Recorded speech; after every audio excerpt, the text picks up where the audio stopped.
우리 임마누엘 찬양대에 정말 진실되고 경건한 찬양을 겸손한 마음으로 주님께 올려드립니다. 또한 그 찬양을 통하여서 이 예배의 시작을 거룩함으로 아버지 하나님께 올려드릴 수 있음에 더한 감사를 드립니다. 귀한 성일에 우리들의 마음을 모아주시고 또한 온전한 예배로 주님을 영화롭게 할 수 있도록 인도하여 주시옵소서. 예배의 모든 순서를 주님께 의탁드립니다. 살아계신 예수 그리스도의 이름으로 기도드립니다. 아멘. 할렐루야. 네. 지금까지 우리 성도님들께서는 매일 주일 아침마다 제가 생각해 보니까 아주 고급 식당에서 그 영양이 가득한 돌솥밥을 맛있게 드셨어요. 오늘은 부득이하게 옛날 어르신들 말씀처럼 꽁보리밥을 먹는 날이에요. 그래서 어쩌면 소화가 안 될 수도 있고 그럴 수도 있을 것입니다. 그럼에도 불구하고 하나님께서 때때로 우리 말씀을 통해서 우리 심령 가운데 역사해 주실 것이라 믿고 또 부족하지만 함께 말씀을 나누도록 하겠습니다. 오늘 읽었는 이 본문의 말씀을 보면은 이스라엘 백성들이 아주 절박한 심정임을 우리가 알 수가 있습니다. 그래서 아주 절박하고 가장 어떤 위험에 처해 있던 많은 시간들이 흘러갔던 그런 순간입니다. 그래서 그러한 아주 절박하고 어려운 상황 가운데서 하나님께서 이스라엘 백성들에게 어쩌면 확실한 그런 비전을 제시해 주는 그런 말씀을 오늘 본문 가운데서 전하고 있습니다. 이스라엘 백성들이 바벨론의 포로의 생활 가운데서 우리가 그들의 삶을 생각해 보면 얼마나 고달픈 삶을 살았겠습니까? 그래서 날마다 이 바벨론 강가에 모여서 밤마다 별을 바라보면서 그 이스라엘 내 고향을 바라보면서 눈물을 흘리면서 하나님께 호소하는 그런 순간들이 우리는 성경 말씀에서도 알 수가 있습니다. 그러한 어렵고 낙심한, 또 어쩌면 어떤 사람들은 포기하고 있는 그런 삶 가운데 얼마나 힘이 들었을까. 우리도 일제시대의 그러한 상황을 알지 않습니까? 그래서 상상만 해보고 생각만 해봐도 그 포로기에 있었던 사람들, 이스라엘 백성들의 그 삶은 참으로 힘든 삶이었다라는 것을 우리가 알 수가 있게 됩니다. 그래서 그들은 아마 하나님께 얼마나 부르짖었을까 그런 생각을 해봅니다. 그때 바로 소망을 간구하는 백성들에게 하나님의 마음에 긍휼하심을 표현하시면서 이사야 선지자를 통해서 백성들에게 선포하는 말씀이 오늘 읽는 이 말씀입니다. 바로 이 소망의 말씀, 그러한 말씀입니다. 그래서 오늘은 제가 여러분들과 은혜를 소망하다 그런 말씀으로 함께 나누고자 합니다. 저도 마찬가지로 하나님을 인격적으로 만난 후부터 성경 읽는 훈련을 한 8개월 동안 받은 적이 있습니다. 그때 성경만 하루 종일 읽었는데 몇 번 읽을 때는 별로 몰랐습니다. 근데 하나님을 진심으로 만나고 나서 그 성경 읽는 가운데 오늘 2절의 말씀이 저에게 너무나 크게 다가왔어요. 그래서 이 말씀을 저는 저의 인생에게 주신 귀한 말씀으로 생각하고 기억을 하고 있습니다. 그 말씀에 보면 나 같은 죄인에게 나의 죄를 용서해 주시고 그 너의 노역의 아픔의 그 고난의 시간, 그 노역의 때가 다 끝이 났다, 그렇게 말씀해 주시는 거예요. 그러면서 저에게 소망을 던져주셨거든요. 바로 오늘 본문의 말씀도 마찬가지로 이스라엘 백성들의 그 노역의 때가 다 끝이 나고 이제는 너희들에게 은혜를 소망하는 그 말씀을 하나님께서 이 이사야 선지자의 입술을 통해서 백성들에게 소망을 던져주는 그런 말씀이에요. 그래서 제가 오늘 본문 말씀 전체를 좀 요약해서 한번 적어봤습니다.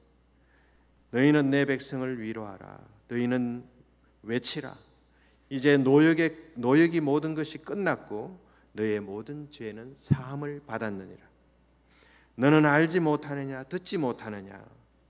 여호와 하나님은 피곤한 자에게 능력을, 무능한 자에게 힘을 더하시나니 오직 여호와를 앙망하는 자는 새 힘을 얻으리니 독수리가 날개치며 올라감과 들 것이며 다른 박질하여도 곤비치 아니하겠고 걸어가도 피곤하지 아니하리라. 이러한 말씀으로 백성들에게 새로운 소망을 주셨다는 말씀입니다. 이 말씀을 읽을 때 보면 우리 그리스도인 신앙인들은 이러한 또 은혜의 재미도 있어야 되지 않겠나 생각을 합니다.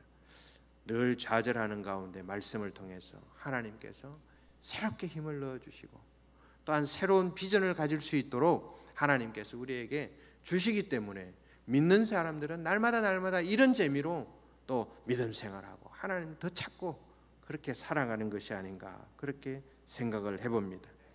그래서 하나님은 마침내 이 바벨론 왕의 마음을 움직이시고 감동을 주셔서 백성들에게 해방을 선언하신 것입니다. 그를 통해서 백성들에게 새로운 소망을 주셨다 그런 말씀입니다. 이제 됐다. 바벨론 강가에서 그렇게 기도하던 그 외침이 하나님 귀에 상달이 됐구나. 이 백성들이 마음속에 얼마나 기쁨이 있었겠습니까? 이제 됐구나. 이 노역의 때가 이제 끝이 났구나. 이제 그리운 고향으로 돌아갈 수 있겠구나. 그러한 마음들이 이 이스라엘 백성들에게 가득 채워지는 그런 순간이 아니었나 생각을 해봅니다. 그때 하나님께서 이사야 선지자를 통해서 백성들에게 소망을 던져주었는데 그 소망이 어떤 것이 있을까? 함께 나누도록 하겠습니다. 첫 번째는 회복의 은혜를 선포하셨습니다. 회복의 은혜. 하나님은 늘 우리에게 회복의 은혜를 베푸시는 주님이신 줄 믿습니다. 29절 말씀에 보면은 피곤한 자에게 능력을 주신다 그렇게 말씀합니다. 이 말씀은 바로 회복하게 해주신다 그런 말씀이죠. 가만히 생각해 보면 예수 믿는 사람 중에 일부분도 그리고 세상 사람들의 많은 사람들도 인생은 피곤하다 그렇게 말합니다. 그래서 누구나 물어보면 이 피곤함을 호소할 때가 참 많이 있습니다. 그래서 대부분 사람들은 피곤하다고 말합니다. 특히나 육체의 노동을 하는 그런 사람들을 보면 땀을 뻘뻘 흘려가면서 그렇게 일을 합니다. 그리고 밤이 되면은 피곤해서 바로 잠에 또 들어가게 됩니다. 피곤한 인생이죠.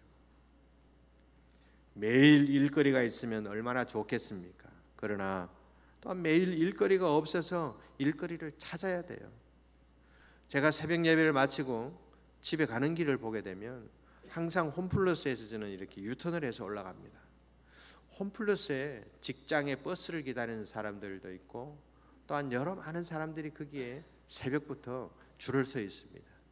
근데 그곳에 보게 되면은 항상 제가 경험했던 그런 일들이 있는데 마찬가지로 이 하루하루 일을 찾는 사람들이 그 승합차를 기다렸다가 타고 가는 모습, 그러한 모습들을 볼 때가 있습니다.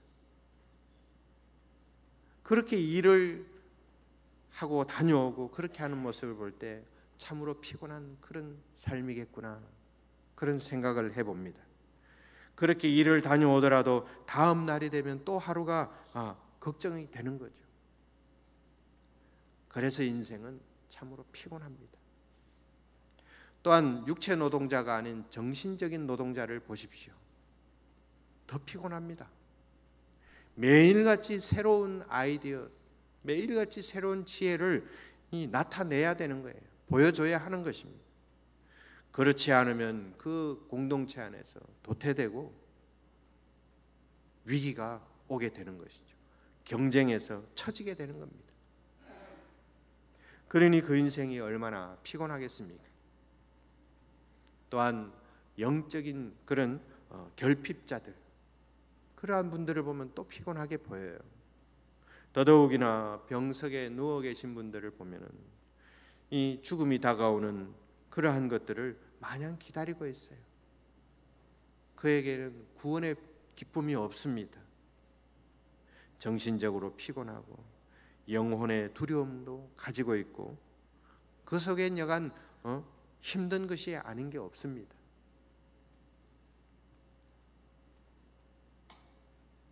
그리고 오늘 일자리를 찾지 못하고 또 직장을 찾아 헤매는 젊은이들도 있습니다.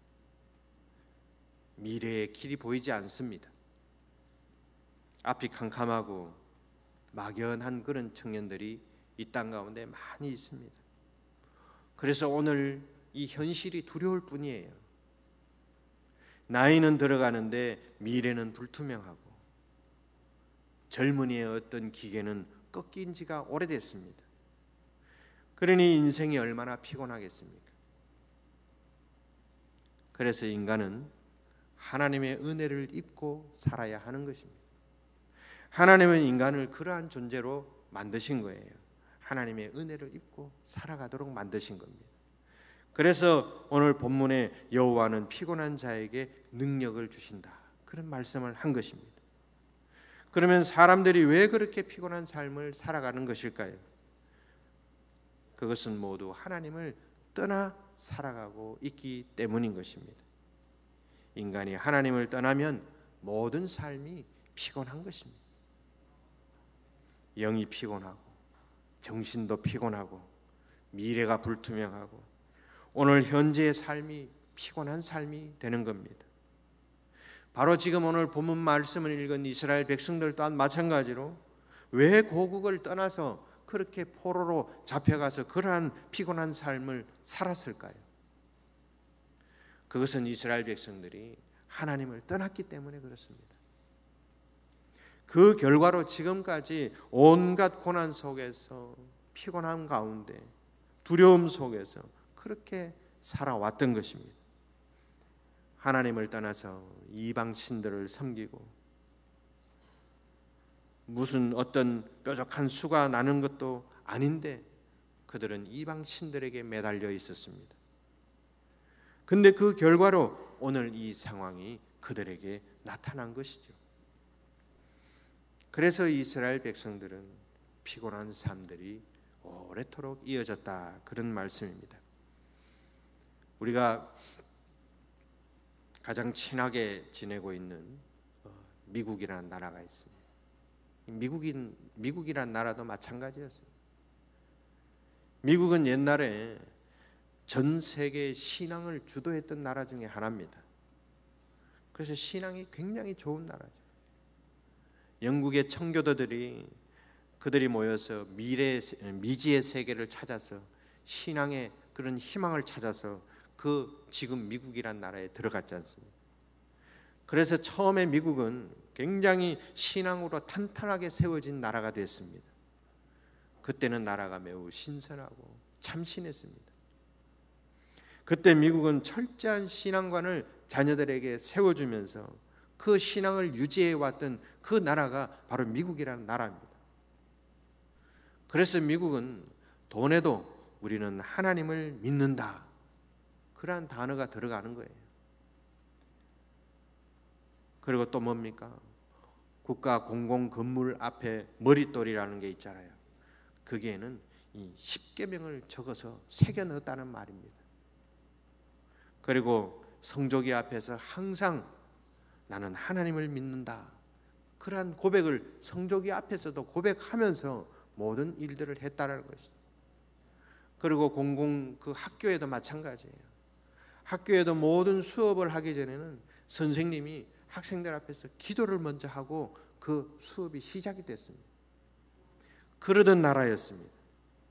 그래서 그 나라는 아주 건강하고 강대한 나라가 돼서 전 세계에 막강한 영향력을 행사하는 그런 나라가 됐다는 것이죠. 활기가 있었고 세계를 주도해 나가는 그런 나라. 그런데 오늘의 미국을 한번 보십시오. 신앙이 퇴보하고 형식적인 신앙관을 나타내는 모습을 보게 됩니다. 그리고 중국이라는 2위의 나라에게 늘 쫓기는 신세가 됐습니다. 퇴보하고 있습니다. 모든 미국에 있는 어떤 많은 주에서 바로 이 십계명 머릿돌을 너무나도 많이 없앴다고 하는 거예요. 필요가 없다라고 생각합니다. 성조기 앞에서 하나님을 믿는다고 다짐했던, 선서했던 그것도 없어진 지가 오래됐습니다. 그리고 학교에서 예배 시간 전에 기도했던 것들도 많은 국민들의 건의로 인해서 이제는 없어졌어요. 또한 어떤 지방에서는 하지 말라고까지 명령을 내렸습니다. 그리고 미국이 처음에는 주일을, 우리가 섬기는 이 주일을 거룩한 안식일이라 불렀습니다. 거룩한 안식. 근데 한 몇십 년 지난 후에 안식일 이렇게 불렀습니다. 거룩이 빠졌어요. 그리고 또 시간이 지난 후에는 지금 저희들처럼 주일이다 이렇게 부릅니다. 근데 지금은 뭐라고 부르는지 아십니까? 지금은 주말이다 부릅니다. 주말, 위크엔드. 그만큼 미국이 신앙이 퇴보되었고 굉장히 이제는 미국에서 신앙을 찾아보기가 어렵게 됐다. 그 말씀입니다. 이제는 더 이상 하나님을 앙모하는 그런 미국의 시민들이 많이 사라졌습니다. 그러다 보니까 미국은 아주 피곤한 나라가 됐습니다. 우리가 미국에 가서 사는 분들도 많고 참 미국을 동경하는 사람도 많아요. 그러나 미국은 항상 많은 곳곳마다 이 경비가 아주 늘어났습니다. 경찰들이 곳곳을 아주 심각하게 다니면서 경비를 씁니다. 왜냐? 언제 어떻게 테러가 일어날지 모르는 곳이 미국이 됐습니다. 또한 총기를 무단으로 사용해서 수많은 정말 죄 없는 그런 사람들이 얼마나 많이 죽어갑니까? 어제도 뉴스에 보면 그 젊은 우리 한국인이 총기 난사에 죽음을 맞이해서 그 사건이 뉴스에 나온 것을 보았습니다. 뱃속의 어린아이까지 죽음을 맞이했지 않습니까? 이렇게 불안하고 피곤한 나라가 됐다는 것을 우리가 그냥 매스컴만 봐도 알 수가 있습니다. 미국이 오래전부터 들어야 됩니다. 하나님의 말씀을 들어야 되는데 그 귀에 귀를 기울이지 않고 그 말씀에 귀를 기울이지 않고 자꾸만 그러다 보니까 사고가 터지고 불안해지는 그런 나라, 피곤해지는 그런 나라가 됐다는 말씀입니다. 재앙과 어떤 고난은 어쩌면은 유익함으로 나아갈 수 있는 기회라고 말씀합니다. 잠시 멈추어 가지고 내게 왜 이 고난이 왔을까? 우리나라에 왜 이런 일들이 왔을까? 그것을 돌아보면 분명 거기에서 답을 찾을 것인데 미국은 그런 기회조차도 지금 가지지 않고 있다는 말입니다. 그렇게 듣지 않고 어떻게 변화가 있겠습니까? 그러니 계속해서 경제가 또 신앙적인 모든 것들이 후퇴하고 있다. 그런 말씀입니다. 테러가 발생하고 국민들을 보십시오. 뉴스에 마약의 거리가 그게 무슨 말입니까 도대체? 마약의 거리. 어제도 대구 동성애 이런 문제 때문에 너무 시끄러운 걸 보았어요. 동성애 문제 물들어가고 있는 것, 우리나라뿐만 아니라 전 세계가 이런 것이 물들어가고 있습니다. 하나님의 법에 의해서가 아니라 이 타락하고 또한 타락한 어떤 문화에 의해서 계속 흘러가는 모습을 우리가 보게 됩니다. 그래서 미국은 다시 회복하기 위해서는 무슨 경제 정책이 필요가 없어요.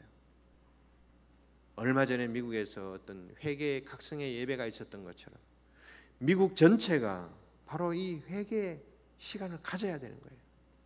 대각성의 시간을 가져야만 미국이 다시 한 번 더 설 수가 있다는 것이죠.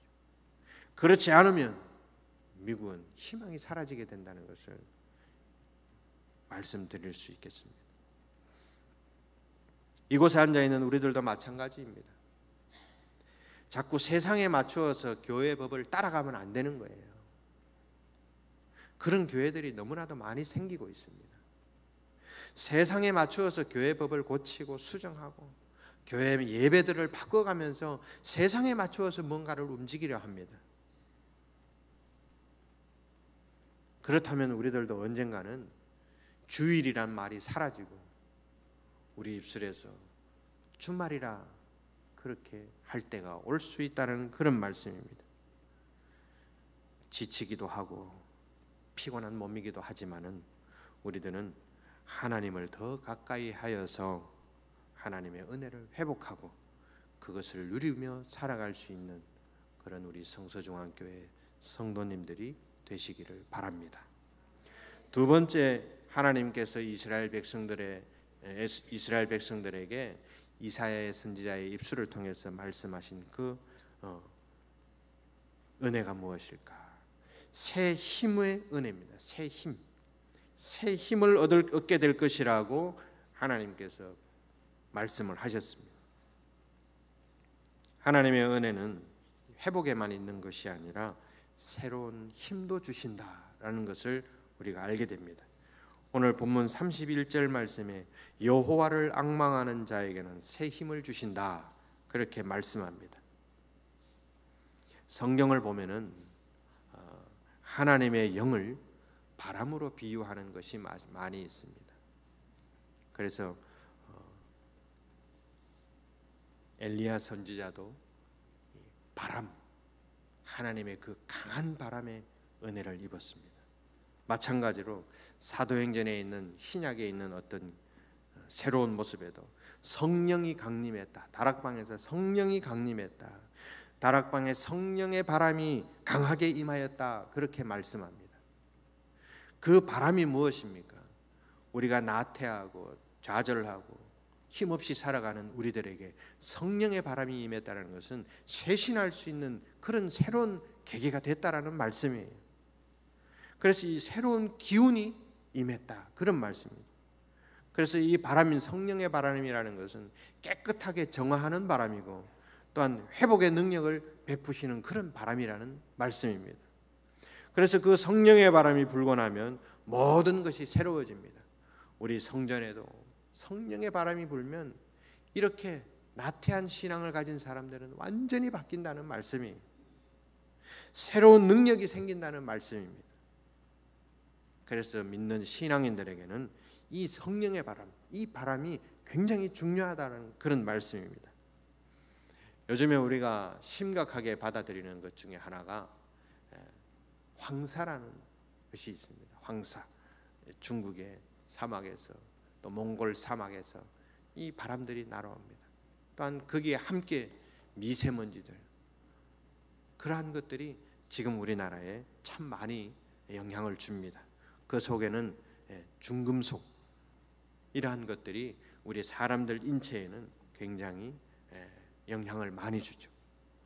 그래서 이 황사라는 것 때문에 우리 많은 사람들이 굉장히 불편하면서 그렇게 건강의 문제를 야기시키면서 그렇게 우리가 살아가는 것을 보게 됩니다.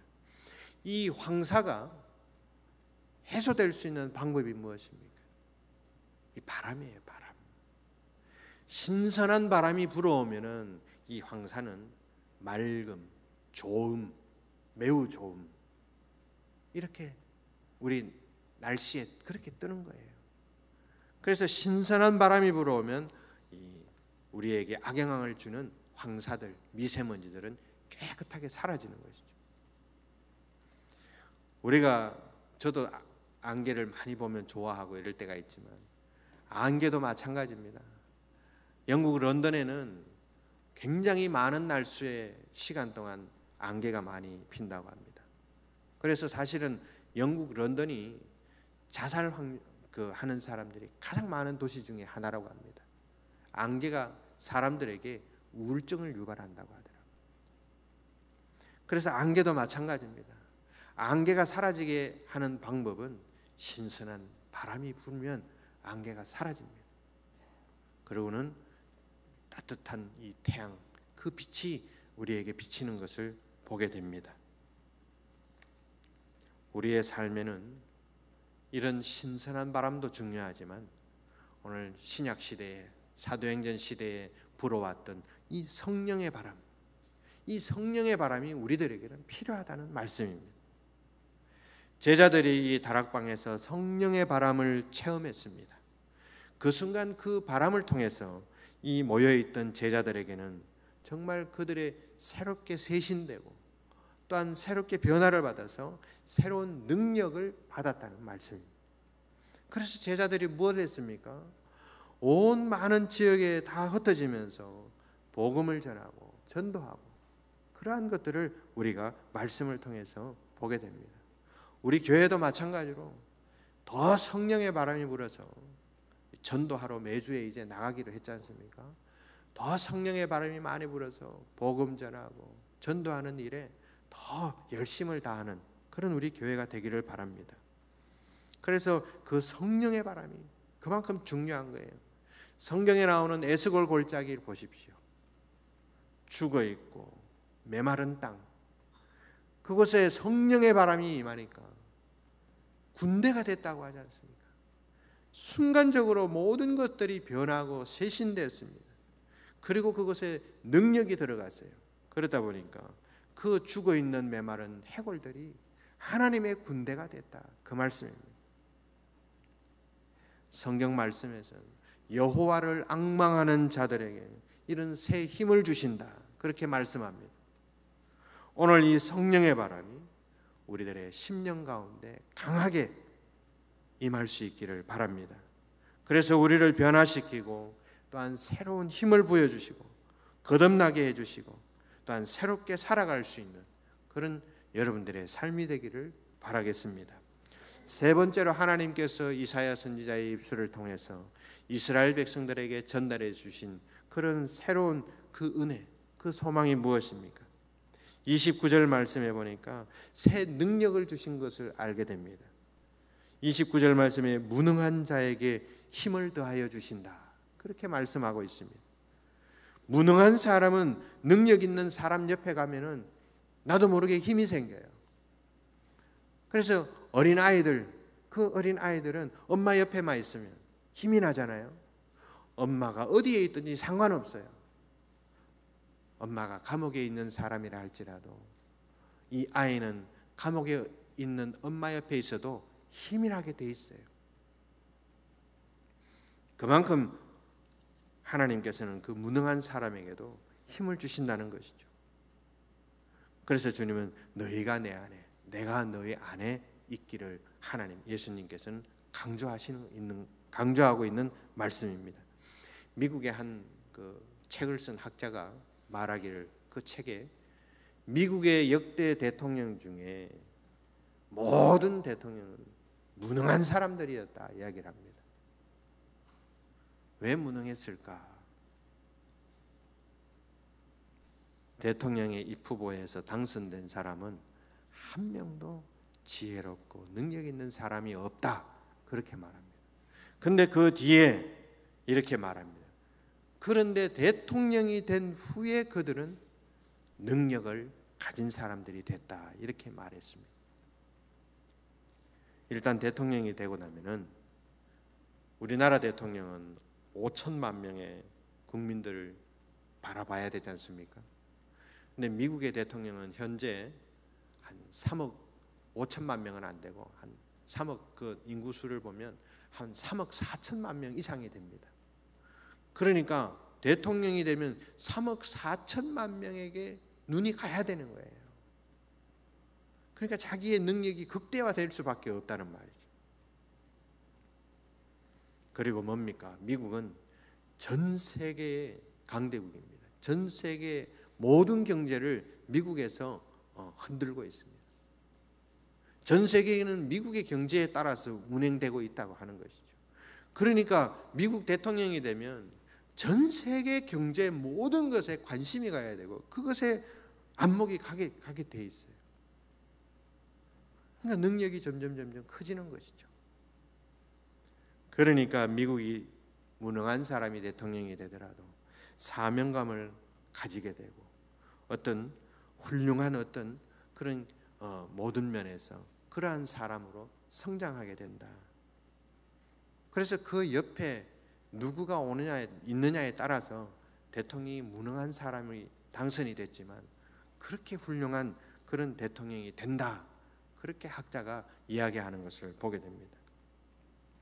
무능한 사람이라도 그가 하나님 곁에 있게 되면은 아주 큰 인물이 되는 것입니다. 나 때문에 훌륭한 인물이 되는 것이 아니라 하나님 때문에 훌륭한 인물이 될 수밖에 없다라는 말씀입니다. 베드로도 우리가 잘 알다시피 오늘 이 말씀을 증명해 주었습니다.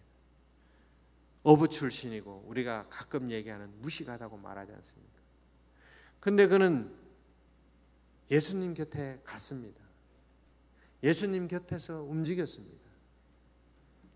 마침내 베드로는 어부라는 딱지를 떼고 무식하다는 딱지를 떼고 세계적으로 유명한 사도가 됐다는 말씀입니다.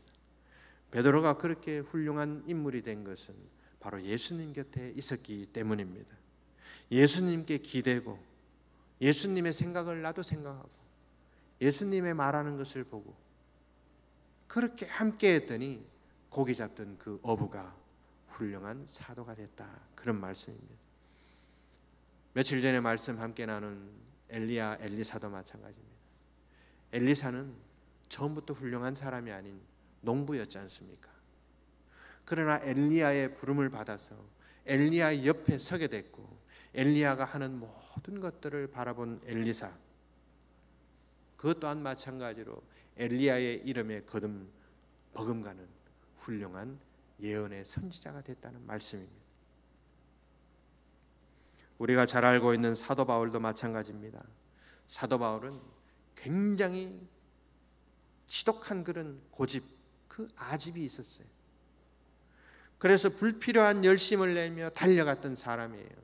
불필요한 열심 때문에 많은 사람들을 고통 가운데 빠뜨리게 하고 많은 사람을 핍박하고 그렇게 했던 사도 바울. 근데 그도 마찬가지로 예수님의 음성을 듣고 예수님의 부르심에 응답받고 세계적인 사도가 되었다는 말씀입니다. 이러한 모든 말씀들이 성경에 나와 있는 그 사람들에게만 영향을 주는 게 아니지 않습니까? 지금 이 삶을 살아가는 우리들에게도 마찬가지예요. 예수님의 부름에 응답하고 순종하는 삶, 내 인생을 하나님 앞에 맡기는 그런 삶, 그러한 삶을 살아가는 우리들에게는 엄청난 변화를 우리가 경험하게 된다. 그런 말씀입니다. 문제는 우리가 그렇게 하지 못하는 것에 문제가 있다. 그런 말씀입니다. 예수님께 우리 인생을 맡기지 못하는 것이 문제입니다. 너무나 쉽게 낙심하고 포기하고 그러한 모습이 바로 우리의 모습이에요. 조그만 뭔가 안 되면 틀어지고 포기하고 싶은 생각이 들게 하고 조금만 또 잘 되면은 모든 것이 또 교만하게 됩니다. 그것이 우리의 모습이라는 말씀입니다. 그래서 오늘 본문의 메시지를 통해서 하나님은 우리에게 말씀하고 계신 거예요.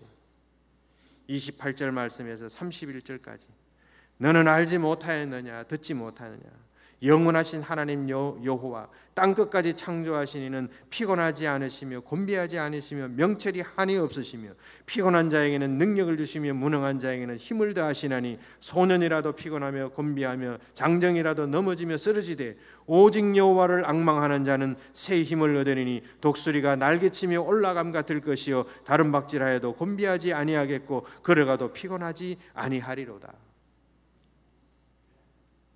이런 말씀을 우리에게 주시면서 하나님께서는 우리에게 소망을 던져주고 계시다는 말씀입니다. 이것이 바로 우리에게 회복시켜 주시는 그런 소망의 말씀이다. 그 말씀입니다. 우리 성도님들, 하나님은 소망의 하나님이라는 것을 믿으시기 바랍니다. 회복의 하나님이시라는 것을 믿으시기 바랍니다. 하나님은 성령을 통해서 이 세상에 소망을 주시는 하나님이시라는 것을 믿으시기 바랍니다. 그래서 그 믿음의 뜻을 세우고 하나님께서는 계속 그 일을 하고 계시다는 말씀입니다. 그래서 누구나 하나님 안에 들어가면, 예수님 안에 들어가게 되면 모두가 다 이런 힘에 휩싸이게 되고 능력을 받게 되고 비전을 가지게 되고, 그러한 곳에만 우리가 눈을 두게 된다는 말씀입니다. 그래서 하나님의 능력에 사로잡히는 삶을 살게 된다, 그런 말씀입니다. 그러한 은혜가 우리 심령 가운데 가득하고 그것을 통해서 소망을 가지고 그렇게 삶을 살아가는 그런 우리 믿는 그리스도인의 삶을 잘 살아갈 수 있는 우리 성도님들 되시기를 바라겠습니다. 오늘 여기 주보에 나와 있는 오늘의 말씀 우리 다 같이 한번 읽도록 하겠습니다. 사랑하는 성도여, 그 말씀을 함께 읽겠습니다. 사랑하는 성도여, 우리들의 삶 가운데 하나님의 은혜를 바라봅시다. 우리에게 회복의 은혜, 새 힘을 주시는 은혜, 능력의 은혜를 베푸시는 그 하나님을 바라보며 구원의 기쁨을 누리며 살아가는 우리 모두가 되게 하여 아멘. 기도하겠습니다.